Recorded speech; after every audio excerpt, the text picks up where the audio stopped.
My brothers and sisters, Father Frank Pavone here, National Director of Priests for Life, and this is my daily diary segment for Wednesday, January 19th, January 20th, 21st, 22nd, and 23rd of 2022. These were very intense days, the days of the March for Life and of the Walk for Life. Let me walk you through what I did each of these days. So Wednesday, January 19th, I was at my desk here very, very early, from about 4:30 or so, getting ready the final paperwork and plans for what I needed for the trip. At 7:30, I had a radio interview, and then right after that radio interview, got picked up to go to the Orlando airport. Both in the car at the airport and on the plane, I was constantly in communication with pro-life leaders and with my staff on email and doing other things in preparation for these eventful days. So several hours of work there while traveling. Then once I arrived in Washington, D.C., it was already early afternoon. I got my things settled into my room at the hotel, and we have a suite at the hotel each year for the March for Life where we receive leaders and have meetings. And so I met with our executive staff in the suite. They showed me that everything was prepared. I started networking with people in the lobby. This is one of my favorite things to do as people, pro-life activists from around the country, were beginning to arrive in Washington. I was greeting them, saying hello to them, seeing our supporters from various places. And then I went right over to One America News Network for a 3 o'clock substantive interview in regard to the events of the March for Life and the prospect of Roe v. Wade being reversed this coming year. So I did that interview. After that, went back to the hotel, had dinner with my executive staff, and we, of course, went over final plans. And then from there, went over to Newsmax and was interviewed for the Greg Kelly report. I'm sure many of you watch Greg Kelly on Newsmax. And he talked to me also about the same things, the March for Life, the prospect of Roe v. Wade being reversed, and so forth. So that interview occurred there, and then after that interview, I was taken back to the hotel where I met with staff. We had a nighttime staff meeting to make sure that everyone had their assignments clear for the next few days. That was Wednesday, January the 19th. Thursday morning, January the 20th, got up early, got some final paperwork prepared in my room and on my computer, and then we, with several staff members, left the hotel, and despite the fact that it was cold rain, we went over to Planned Parenthood for to lead the national protest and prayer vigil at Planned Parenthood from 9 a.m. to 11 a.m. And during that time, therefore, I gave some remarks and led some prayers, and then I introduced various pro-life leaders who were there from around the country, representing a wide array of groups, and we did this for 2 hours, standing in front of that killing center, as women were being brought in, by the way, to have their babies killed. We finished that promptly at 11 o'clock, and right from Planned Parenthood, I went over to the studios of Steve Bannon with the War Room, and at 11:30, he did a substantial interview with me, also about the events of these days and the March for Life and the whole abortion issue. As soon as I got finished doing the interview with Steve Bannon, we drove through a McDonald's, got some lunch that I ate literally in the car on the way back to the hotel. And then at the hotel, I began networking with various people who were arriving from around the country.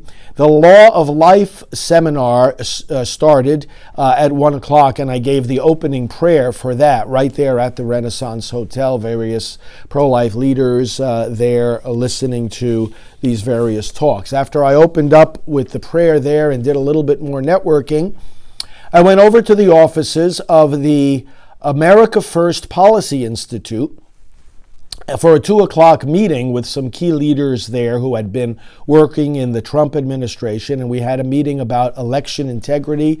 Our associate Alveda King was there for that meeting as well. That was from 2 to 2:30. And then some of my staff picked me up there at that office, and we proceeded to the Basilica Shrine of the Immaculate Conception. And from 3 o'clock until 4:30, we had a wonderful 90-minute session of networking and greeting the people that were arriving for the big mass, vigil mass for life. I took pictures with groups from different seminaries and campuses and youth groups. I met people who had had me into their communities to speak 5, 10, 20, 30 years ago. I was with pro-life activists from every part of the country who were so happy to greet me and express their support for Priests for Life nonstop for 90 minutes there in the Basilica, down in the Crypt Church, and outside. Then at 4:30, we were picked up to be brought back over to the Supreme Court. On the way there, I led a national prayer call. I led off with prayer for the RNC. Republican National Committee Chairwoman Ronna McDaniel was on the line, together with people like Ralph Reed and many other prayer and faith leaders. So I led off with prayer on that call and with some remarks about the importance of the March for Life. As soon as I finished that call, I stepped out of the car and led a prayer in front of the Supreme Court at a prayer vigil that was being organized by our friends at Students for Life. They wanted me to say a special prayer asking for wisdom on the justices of the court as they decide the Dobbs case. And so I led that prayer, greeted people there at the court, and then as soon as that finished, I was taken at 5:45 over to Arlington to a Ruth's Chris steakhouse where there was a special dinner with Pastor Paula White. You may recognize her name as one of the key spiritual advisors for President Trump. We had a special dinner there. Alveda was there as well, and various other people who are connected with the Trump administration, and I spoke to them. I gave them a summary of what we do at Priests for Life. And then I had to leave that dinner a little bit early because then I had to go over to another dinner headed up by the Vans for Life organization out of San Antonio, Texas. They had a gigantic gala dinner at the Trump Hotel, and they asked me to say the final prayer for that banquet.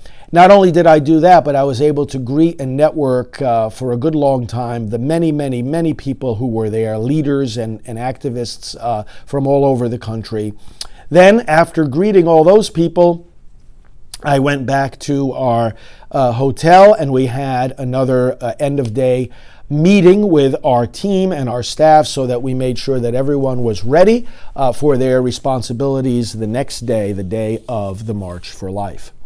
Got up the day of the March for Life nice and early, got together with our team, and we got into our vehicles and we went over to Constitution Hall, the site of the National Prayer Service that I'm privileged to lead every year. Got there about 6:30. At 6:35, I had a radio interview. And then, starting at 7, people began arriving for the Mass and the prayer service. Bishop Joseph Coffey did the Mass. I was preparing the speakers and the clergy for the interdenominational service, which started promptly at 8:30, at which I preached the sermon, and during which I gave out the pro-life awards to legislators from Texas and Mississippi, thanking them for the great pro-life laws that they have passed. We did a very successful service, finished right at 10 o'clock, at which point I jumped into our vehicle together with Janet Morana, our executive director, with Janet Porter, one of the awardees, and with several others, and we drove to the entrance point for the March for Life rally at the VIP tent for pro-life leaders. Janet went to do an interview with EWTN. I did several interviews as well at the media tent near the rally site. And then we had the rally itself. Meanwhile, I was networking and interacting with the various pro-life leaders who were there. The March for Life rally concluded. I went to the front of the march to march with Jeannie Mancini, the president of March for Life, with various bishops and other pro-life leaders, and had a wonderful, joyful March for Life up Constitution Avenue, greeting people along the way, interacting with the students who were carrying the banner and the flags. It was marvelous. Then we got right up to the Supreme Court. As soon as we reached the Supreme Court, it was about 2:30, And right on schedule, we started the Silent No More gathering. I addressed the crowd that was gathered there in front of the Supreme Court, led the opening prayer. Together with Janet Morana, we began having the testimonies of the people who have had abortions. And we had one testimony after another. Meanwhile, I broke away from there a little bit, and as I do every year, I stood on the curb of the street as people were coming by, marching for life, and again, greeting folks from communities far and wide who have had me in to speak over the years, and greeted them, gave them my encouragement, and that was a beautiful thing. Then I had to walk over to our office, which is right behind the Supreme Court. Priests for Life has an office. I met up with our associate Brian Kemper there, and we drove to the airport.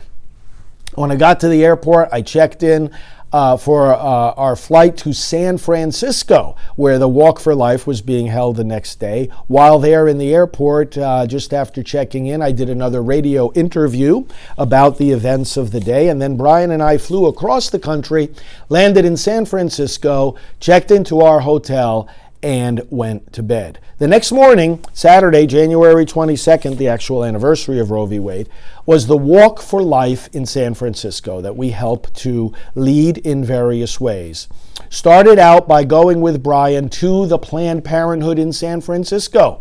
Together with pro-life activists from around the country, I led off the prayerful protest. I said some words, said a prayer, and began that event. From there, I went over to St. Mary's Cathedral, the Cathedral of the Archdiocese of San Francisco. And as I do each year, I was out on the main plaza greeting people as they arrived. The parochial vicar there, the priest assigned to the cathedral, welcomed me, and one of the Knights of Columbus stayed with me in case I needed any assistance. But I greeted, again, groups and seminarians and pro-life activist groups and youth groups. We took pictures. It was wonderful. Did that for about an hour and a half. And then went over at 9:30 rather, to the Civic Center Plaza, where the people were beginning to gather for the Walk for Life. I did some interviews, different outlets that wanted to interview me. I did some broadcasting myself to our channels, and then I led off the Silent No More gathering. Again, we had moms there testifying about their abortion experience. I spoke to the crowd, introduced these ladies, and then gave more remarks to the crowd as the crowd began to grow in preparation for the main rally for the Walk for Life, which started at 12:30, and I gave the opening prayer for the main rally, addressing the crowd there and also the viewers on EWTN and many other media outlets that were covering it. And then I went with the leaders of the walk to the front of the walk, and we kicked it off through the streets of San Francisco. I had a beautiful walked for a while with Archbishop Cordileone, the Archbishop of San Francisco, whom I've known for a very long time, from before he became a bishop. And then when we got to the concluding point, I again stood at a point where everyone that was coming on the walk was able to see me, and for another hour and a half greeted people who were just so delighted to be there and who are such strong supporters of Priests for Life. And we took photos, and I gave blessings, and we had conversations. It was nonstop. It was so, and some of you were there, one after another for 90 minutes, and I just was so energized by that.